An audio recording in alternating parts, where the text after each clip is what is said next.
Is it the Lakers? I mean, is that going to be the biggest challenge for them? I mean, they did just play, they swept them in the conference finals. Lakers have a little bit of continuity carryover from last season, a couple of changes here and there, but nothing huge to their core. And presuming health for LeBron and Anthony Davis, which LeBron's getting up there, so you can't always just chalk that in there. But is it the Lakers or is it the Warriors? Who is it? Who's next? Who the Lakers are going to miss if they play Denver in the playoffs? Going to miss Dennis Schroeder. Like, I think they had enough problems with Jamal Murray as it is, and we like Austin Reeves. I don't think that's a good matchup. We like D'Angelo Russell less. That's a worse matchup. So I think that's one of those. Now that's a specific matchup, fall off for them, but it's an important matchup. I think that's a big one. I just don't know if this is going to be the final Laker team. When you look at the kind of the signings that they made, the re-signings, that they have, like D'Angelo Russell and Rui Hachimura's combined can make a nice little package there. Obviously they don't have draft assets to really trade anymore. I mean, it's kind of funny in that sense, but like that, it wouldn't shock me if there's another move that they can make in the course of the season that'll help with that stuff. But that's not the roadblock team, I think, for the Nuggets. I think for me, it's the Warriors. And I think, as it worked out for Denver that the Lakers beat the Warriors, because I think the Warriors would have given them a much tougher run. I mean, Steph Curry stresses defenses. Just fact.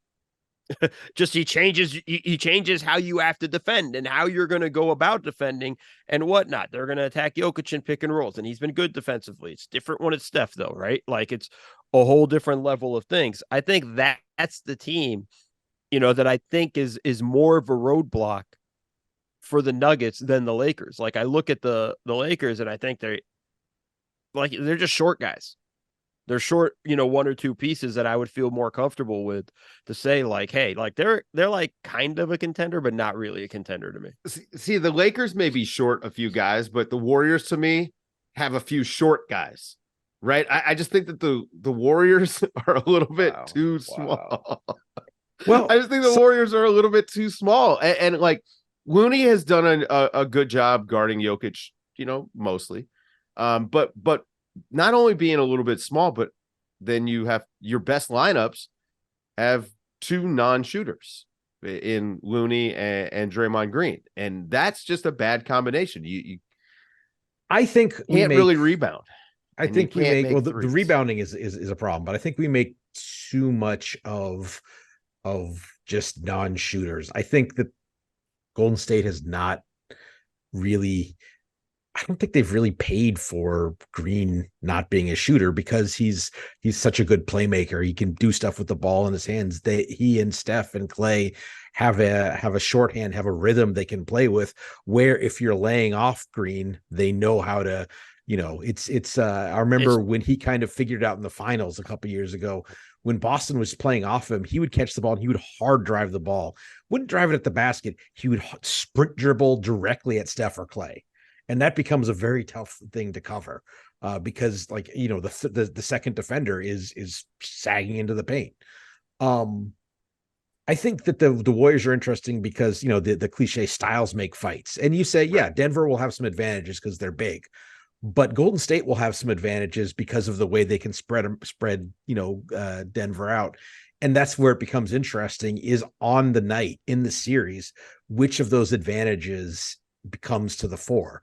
And so that's an area where I think, like, the Lakers' kind of strength is that they're big also, and Denver's just better at that.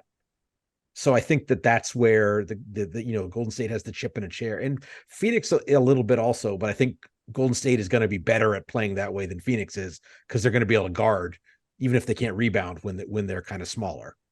Yeah, and just to go back to the non-shooter point, I think we're getting too obsessed. And I think teams are getting too obsessed with, we got to have all shooters on the floor and 5 out and da-da-da. Like, we're losing the plot here a little bit in that sense of like, there's an important aspect to it. Like Seth just illustrated, like you can get Draymond Green on the floor because he does so much for you offensively, but he also unbelievable defensively. Same Kevon Looney, and what he does defensively is so valuable. You could survive with him as a non-shooter, but he's also a hell of a screen setter. Yeah, I'm working on a theory here, by the way. Well, hold. Go ahead. But I just think this is something I think we get too lost in with the whole Ben Simmons stuff. I mean, granted, this is way he did make 10 free throws in a row. Yeah, nobody gives a shit.